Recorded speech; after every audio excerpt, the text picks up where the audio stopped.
안녕하세요. 재미있게 성경 읽기 바이블 다이제스트의 김석인입니다. 네, 오늘은 크리스마스라 또 집에 있는 몇 가지 장식하고 또 모자도 쓰고 좀 이렇게 재미있게 진행해 볼까 합니다. 오늘은 이제 성경 궁금증 두 번째 시간으로 이제 인구 증가에 대해서 말씀드려 보겠습니다.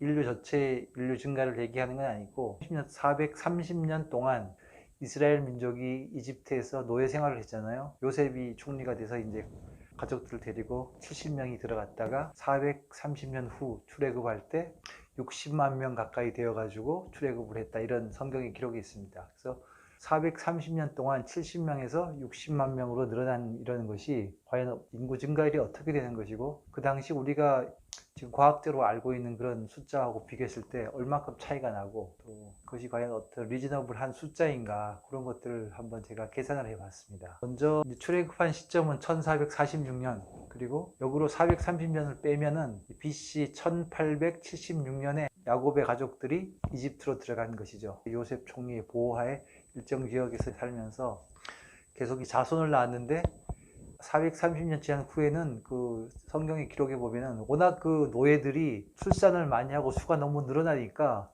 하는데, 모세가 태어난 시점에 이스라엘 민족이 애를 놓으면 남자는 다 죽이라, 이런 명령을 했었죠. 수가 너무 크게 번성을 했기 때문에 그런 명령도 내리고 있는데, 그 숫자가 과연 얼마큼 늘었는가, 그거를 계산해 보겠습니다.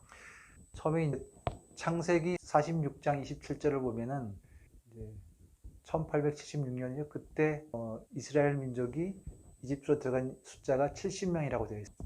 430년 후에 이제 민수기 1장 45, 46절에 보면은 그때 다 인구 조사를 했거든요. 민수기가 이제 영어로 넘버스, 최초의 인구 조사죠.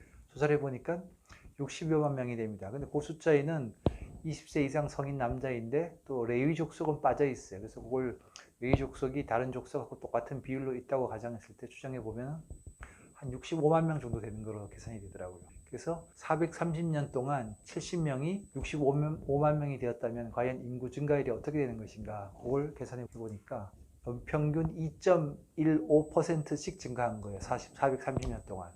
산식은 70에다가 인구 증가율을 승을 하는데 R 승을 하고 곱하기 430승을 한 거죠. 그랬을 때 65만 명이 나오면 R이 1.0215가 나오는 거죠. 30년 동안 꾸준히 2.15% 증가했다. 이 숫자가 리즈너블 하냐, 그런 게 궁금하죠. 궁금해서 한번 제가 UN 통계를 좀 찾아봤습니다. UN 통계도 뭐 이렇게 한 1000년 전부터 인구 추계가 있는데, 성경의 기록은 그래도 이제 노아의 홍수 이후로 인구를 가정한 마이너스 2000년부터 지금까지 2020년까지 인구 증가율 그래프는 파란색 그래프고요. 그 다음에 그 기간 동안의 인구 증가율, 연평균 인구 증가율은 빨간색 그래프입니다.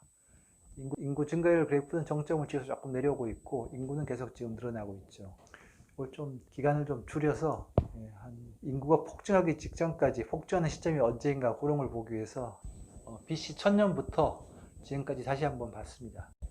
인구가 한 1400년, 1500년까지는 거의 스테이블하게 가다가 인구 증가율이 약간 변동이 있었지만, 그 후에 인구 증가율이 폭증을 하면서 인구가 이렇게 늘어난 시기가 한 500년 정도밖에 안 되는 거죠. 사실 최근 500년 동안 인구가 폭증했고, 그전에는 이제 인구 증가율도 상당히 스테이블했고, 인구도 거의 뭐 10억을 넘지 않는 선에서 꾸준했죠. 인구가 10억을 넘는 시점이 한 1800년 정도 되니까 사실 지금 이제 78억으로 추정하고 있더라고요.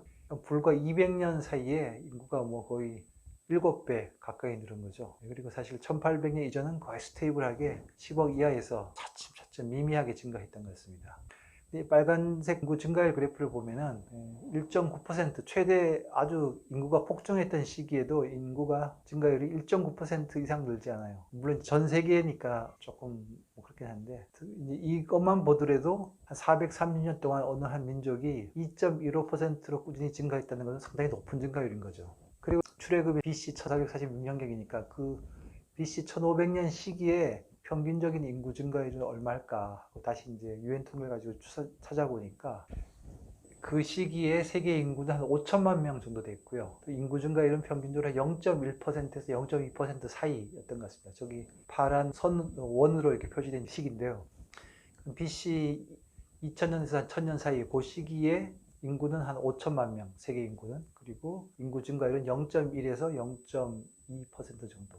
이스라엘 민족이 2.15%를 430년 동안 증가했던 얘기는 뭐 높게 봐서 0.1이라고 하더라도 거의 10배 이상 높은 인구 증가율이죠. 10배 이상 높은 인구 증가율이 430년 동안 지속되었다는 것은 엄청나게 높은 인구 증가율인 거죠. 그럼 이게 불가능한 것인가? 뭐 불가능한 것은 또 아닌 것 같아요. 왜냐하면 우리가 대한민국의 인구 증가율을 보면은 1958년도에 인구 증가율이 3.5% 가까이 돼 있습니다. 그걸 정점으로 계속 내려오긴 했는데 70명이 60만 명이 된 거는 2.15% 증가율인데 그거는 당시 세계 평균 증가율에 비해서 한 10배 이상 높은 증가율이다. 그러나 그것이 또 불가능한 수준은 아니다. 지금을 보면은 지금 뭐 3.5% 우리가 경험한 거기 때문에 성경에 보면 하나님께서 430년 동안 그 물질이 풍성했던 이집트에 노예로 지내게 했던 것이 그 종족을 어느 정도 좀 늘리기 위해서 그런 시기를 허락하신 것 같아요. 하나님의 민족이 어느 정도 형성이 돼 있어야 하나님의 나라를 이루어가려는 그런 일들을 민족을 중심으로 하다가 결국 예수님을 통해서 온 세계 만방으로 퍼뜨릴 수 있는 그런 토대가 있어야 되니까 그 이스라엘 민족이 그런 역할을 한 거죠. 예수님 오신 후에는 공회에서 복음을 전파하고 터키를 거쳐서 그리스를 거쳐서 유럽을 거쳐서 또 아시아로 지금 전 세계로 지금 복음이 전파되는 그 첫 번째 기반이 되는 작업이 애굽에서의 430년 노예 생활이었다. 전 세계 인구가 그 당시에 5천만 명이었는데 5만 명이니까 1.2% 정도 그 정도 되는 한 어떤 종족을 형성을 시켜서 그 후에 이스라엘 민족을 기초로 해서 하나님의 나라를 이루어가다가 예수님을 보내주셔서 전 모든 사람들이 복음을 들을 수 있는 그런 기반을 마련하신 거라고 생각합니다. 예, 참 재미있는 얘기로 해봤고요. 또 크리스마스 다가오고 하는데 또 코로나 때문에 고생들 많으신데 즐겁고 편안한 또 건강한 연말 연시가 되길 바랍니다. 예, 감사합니다.